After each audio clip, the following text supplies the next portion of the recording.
Napakatahimik ng dagat. Ito ang gusto ko, dahil hindi naman ako sanay sa maalon na dagat. Dahil maalon dito pag northeast ang alon o northeast ang hangin. At wala kang matataguan dito. Welcome pala sa lugar ng Keelung. Sa hindi nakakaalam kung saan ito makikita, malapit lang ito sa Taipei. Sa hindi nakakaalam kung saan ang Taipei, sentro ito ng Taiwan. Sa hindi nakakaalam kung saan ang Taiwan, sa taas lang ito ng Pilipinas. Sakop sila ng China pero kaibigan natin sila, mapapa-China all ka na lang talaga. Dito na kami sa Jetty Port of Keelung. Ang bilis namin mag-teleport, diba? Malinis ang dagat nila dito. At bawal magtapon ng basura sa dagat nila. Yan pala ang research vessel nila. Ang ganda, diba? Sine-search ng barko niya ng mga walang jowa. Ayos, diba boy? Tawag pala sa barko na yan container vessel. Dahil ang cargo nila puro container. Maulap ang langit, napakatahimik ang alon pati na rin ang hangin. Pero medyo may madilim na ulap, kaya hindi malabo na hindi uulan mamayang gabi. Dahil November 1 ngayon, kaya pala tahimik ang lahat. It's holiday, it's double pay. Double pay sa mayroong double pay. Sa mga walang double pay. Sorry na lang bro, I feel you. Pinagmamasdan ko ang lugar nila, maraming building akong nakikita at matataas pa ang iba. Pero mas marami pa rin akong nakikita na kulay berde. Kaya sa lugar nila, malamig ang simoy ng hangin. Nakikita ba ninyo ang container na yan? Pwede yang gawing bahay. Kaya may butas na agad yan kasi yan ang bintana. Matibay yan kung yan ang bahay mo. Alon nga hindi makapasok ulan pa kaya. Pero walang ligtas yan sa magnanakaw. Huwag kayo magpagawa ng bahay na container. Baka ikalakal yan ng mabait mong kapitbahay. O di kaya'y, baka ma-misplace mo yan pagdating ng araw. Ang ganda ng barko namin, diba? May cargo din kaming barko na maliit. Yan ang sinasakyan namin pag bumili ng asin sa tabi. Voice command ang barko namin na yan. Kaya dapat malakas ka sumigaw para marinig ka niya. Nakikita ba ninyo ang container vessel na yan? Sa mga hindi pa nakakaalam, ang may-ari ng barko na yan ang sikat dati na basketball player sa NBA. Walang iba kundi si Yang Ming, yung matangkad sa Rockets. Bago siya maging basketball player, pangarap talaga niya na magkaroon ng sariling barko. Kaya nung nakaipon na siya sa paglalaro sa NBA, bumili agad siya ng maraming barko. At pinangalan niya sa pangalan niya ang mga barko niya, Yang Ming. Now you know. Nakikita ba ninyo o nababasa ang pinupukusan ko?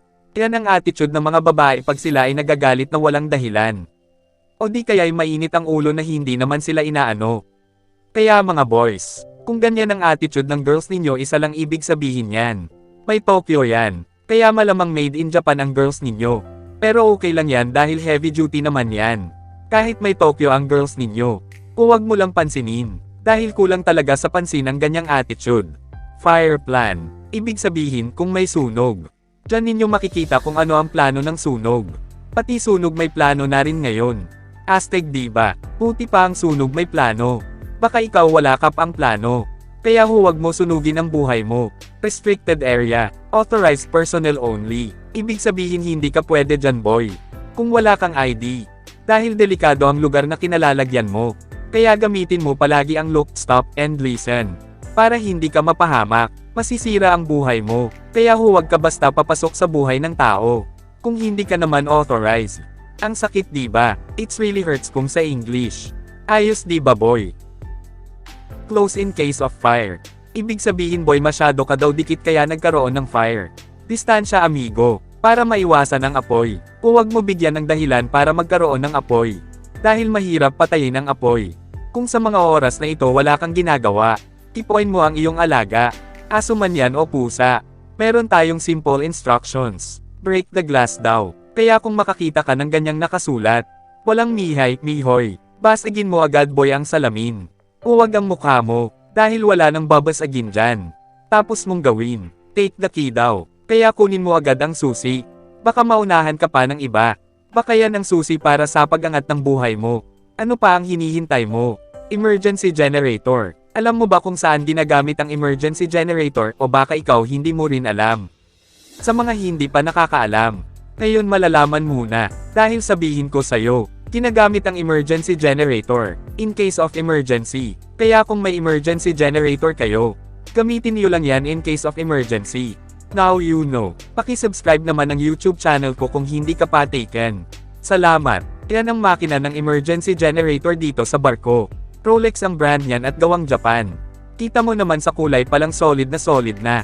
Sa ngayon hindi namin ginagamit yan kasi wala pang in case.